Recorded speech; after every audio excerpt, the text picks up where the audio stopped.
Bonjour à toutes et à tous et bienvenue sur le podcast Pourquoi tu lis. Je suis Célie et je vais vous accompagner à travers tout un voyage extraordinaire qui va parler de la relation que nous entretenons avec la littérature.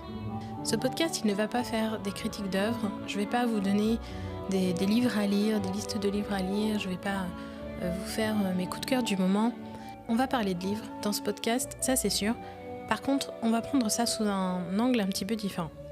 Moi, j'avais envie d'aller chez les gens pour les interroger depuis leur salon, depuis leur bibliothèque, dans un milieu qui leur est intime, de les interroger justement sur ce lien intime qu'ils entretiennent avec la littérature, avec la lecture et avec le livre. Et pourquoi pas avec également l'écriture, parce que pour moi, tout ça, c'est lié. Dans ce podcast, vous allez donc retrouver des interviews de personnes de la vie de tous les jours dont le livre n'est pas forcément leur métier. Je ne vais pas forcément faire des interviews avec des auteurs qui sont connus, ou avec des libraires, ou avec des bibliothécaires, ou avec des profs de lettres.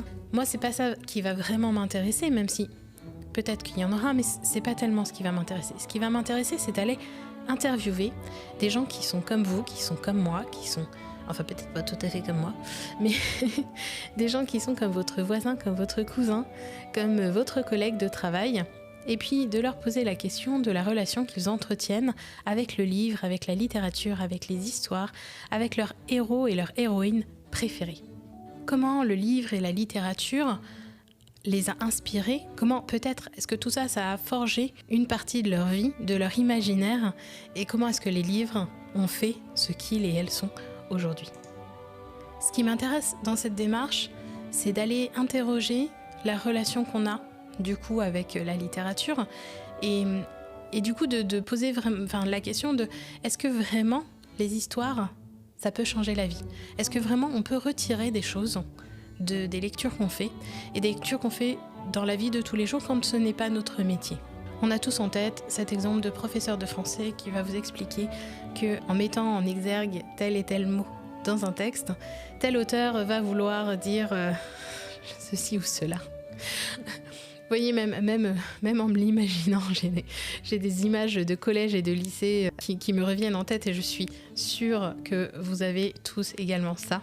Et de revoir votre prof de lettres de français vous dire « mais si, mais c'est là où il y a l'essence de la littérature, c'est en lisant ces grands textes, c'est en comprenant ces grandes émotions, ces grands sentiments qui sont passés par ces textes que vous, je sais pas moi, que vous évoluerez peut-être tel les Pokémon. » Du coup, en fait, moi, par ce podcast et par ces interviews, j'avais envie de poser la question de « oui, non mais en vrai, même si tu lis pas des grands auteurs, même si tu lis de la littérature qui n'est pas forcément reconnue par des professeurs ou par des grands professionnels du livre, même si tu lis des mangas, des magazines, des essais, peu importe, ou ne serait-ce que les auteurs très populaires de romances, de polars, d'imaginaire, et bien c'est quoi l'impact que ces histoires ont dans ta vie de tous les jours ? Pour aller plus loin dans ce podcast, j'avais aussi envie de vous présenter des livres qui, moi, m'ont beaucoup marqué.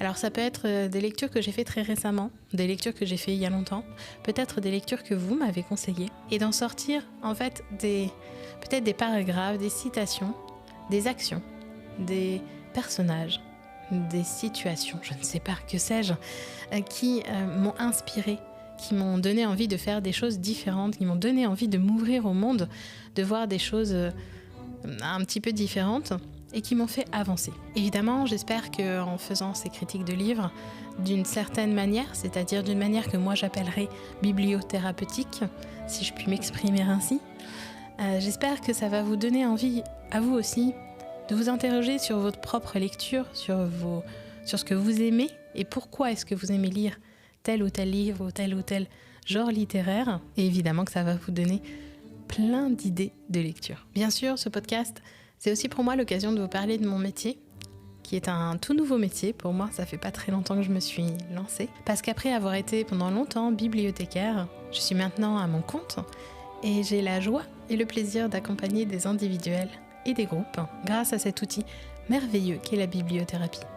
La bibliothérapie, pour vous en toucher 2 mots très rapidement sur cet épisode d'introduction, ça va être une discipline qui va partir du principe qu'il y a du bien-être à retirer des lectures et de l'écriture, et en adaptant des techniques à chaque personne, en allant interroger les lectures de ces personnes, en leur conseillant des textes et des auteurs, on va pouvoir leur mettre plus de flexibilité, plus d'ouverture, plus de bien-être et plus de sens dans leur vie de tous les jours. Ça va aider à traverser des grands changements, des grands bouleversements dans la vie. Ça va aussi aider à la réussite de projets. Par exemple, moi je travaille beaucoup, j'adore ça. J'adore travailler sur le fait d'aller jusqu'au bout d'un projet.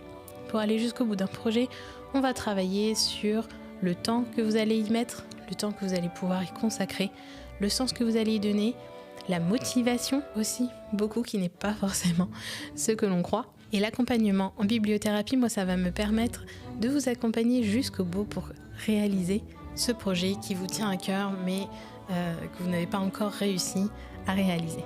La bibliothérapie, elle va être aussi très efficace sur tout ce qui est gestion, reconnaissance, accueil des émotions, et également pour tout ce qui est grand changement dans la vie. Si vous avez un grand bouleversement qui survient, comme une naissance, un divorce, un deuil, une séparation, un déménagement, un changement de travail, que sais-je. Ça peut être aussi des bouleversements qui sont un peu plus petits. Ça peut être une nouvelle personne qui arrive dans votre famille. Ça peut être un ami qui part à l'autre bout de la France. La bibliothérapie, ça va vous permettre, à travers notre humanité commune, à travers des textes, à travers aussi des exercices d'écriture, de pouvoir traverser tous ces changements de la vie de la manière la plus sereine possible. Un deuil restant un deuil, bien évidemment. Bref, je vous parlerai de mon métier, de mon quotidien, et j'espère qu'à travers mon témoignage, la bibliothérapie vous sera un petit peu plus familière. J'espère que cet épisode d'introduction vous aura donné envie de m'écouter un petit peu plus. Je m'excuse pour toutes les hésitations, toutes les imperfections de ce tout premier épisode, cet épisode d'introduction, puisque écoutez, c'est la première fois que je me retrouve seule face à un micro, en train de devoir expliquer un petit peu mon projet.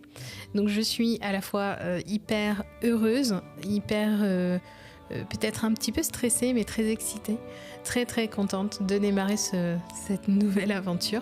J'espère que vous serez au rendez-vous et j'espère que vous avez aussi hâte que moi d'aller interviewer et d'aller écouter toutes ces personnes qui ont des choses passionnantes à dire sur leur relation à la littérature. En attendant, portez-vous bien, prenez soin de vous, prenez un bon bouquin et puis je vous dis à très vite.